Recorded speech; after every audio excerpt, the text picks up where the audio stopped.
So, in the original Star Wars, A New Hope, we see when Leia's CR-90 Corellian Corvette is boarded by Imperial forces that R2-D2 and C-3PO escape on an escape pod, which is a pretty big plot point in the history of Star Wars, so I figured today we could take a look at the role escape pods fill within Star Wars, how they work, and a bit about their design variations. I'm Colin, and this is Sci-Fi Deep Dive.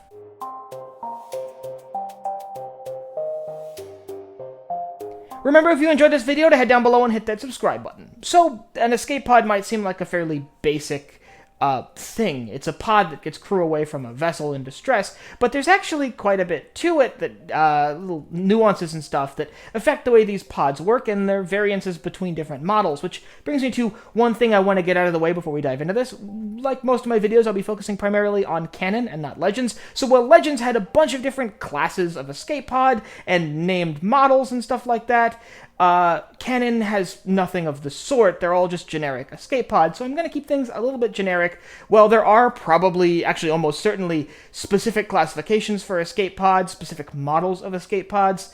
None of them are named in Legends, so I can't really go over their specifics here. But we will talk about escape pods in general, and I'll sort of talk about the sort of generic versions of escape pods as well. So let's just kind of dive into this with the purpose of an escape pod. So the role an escape pod fills within Star Wars is a simple one on face value. It's to get a crew away from a vessel that's stricken, whether it was damaged in combat or by natural forces, or whether it's being captured by an enemy vessel and crew need to escape. Either way, it's an escape method, a escape pod, to get away from a vessel that's in distress. And we see these used all across Star Wars by basically every faction.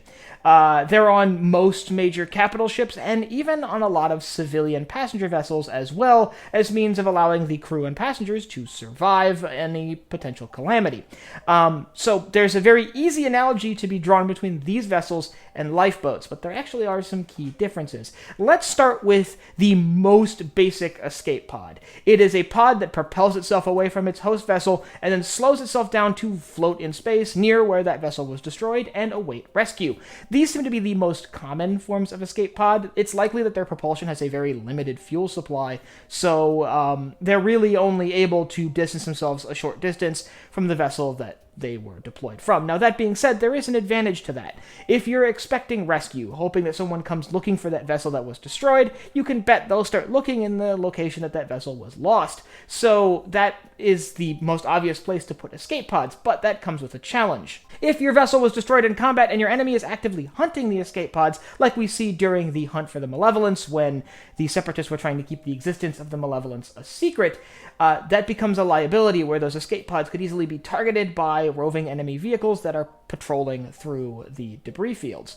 Which is why I believe a lot of escape pods tend to steer towards that second option, where after being deployed from the vessel, they steer towards the nearest celestial body and land on said planet. That also gives the advantage of likely, at least hopefully, that planet having a breathable atmosphere and allowing the occupants of the escape pod to sort of venture beyond the escape pod and survive in that wilderness. An escape pod floating in space has limited resources, limited oxygen, limited electrical power, and eventually those are going to run out, especially if the escape pod is powering something like a beacon, which most of them likely had on board, even if they could be toggled off in an emergency. And the third kind of escape pod is basically a vessel all on its own. It has a hyperdrive and its own interstellar-capable propulsion system, allowing an escape pod to basically function as a small vessel and carry its occupants to safety on its own to a nearby port. This is almost more like a deployable small starfighter, almost, in most cases. Now, these escape pods in size can vary quite a bit. We know that the ones on the Millennium Falcon, for example, were a single-person escape pod designed to help a single occupant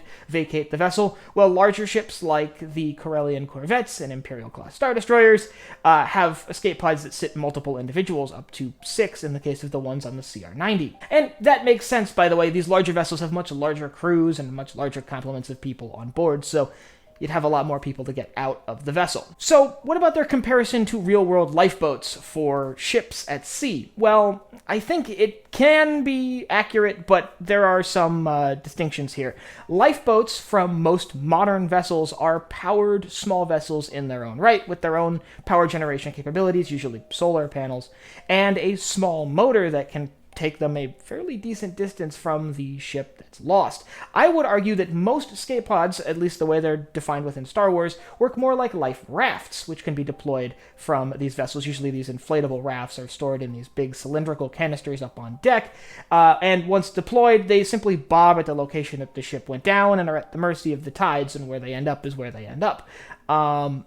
Where a lifeboat is a much more powered and maneuverable option for getting crew and passengers off of a vessel. But escape pods aren't just unique to Star Wars. They actually do pop up elsewhere in science fiction. We see them, for example, prominently in Starship Troopers, a bizarre escape pod system that other YouTubers, namely Space Doc, have made extensive videos on, so I'm not going to dive into that, but they are not unique to Star Wars, although I would argue that Star Wars kind of started the trope of an escape pod, because it did play such a prominent role in A New Hope. But on top of that, escape pods in space aren't actually limited to fiction, and later this week, I want to dive into how we have escape pods in real-life spacecraft, and how crew would get back from space in the event of an emergency, so expect that video later this week. As I mentioned, escape pods played a major role in many battles throughout history, from Grievous escaping during the Battle of Coruscant to the surviving crew of the initial wave of Venators in the Hunt for the Malevolence. If you'd like to learn about that battle that saw Separatists actively hunting escape pods,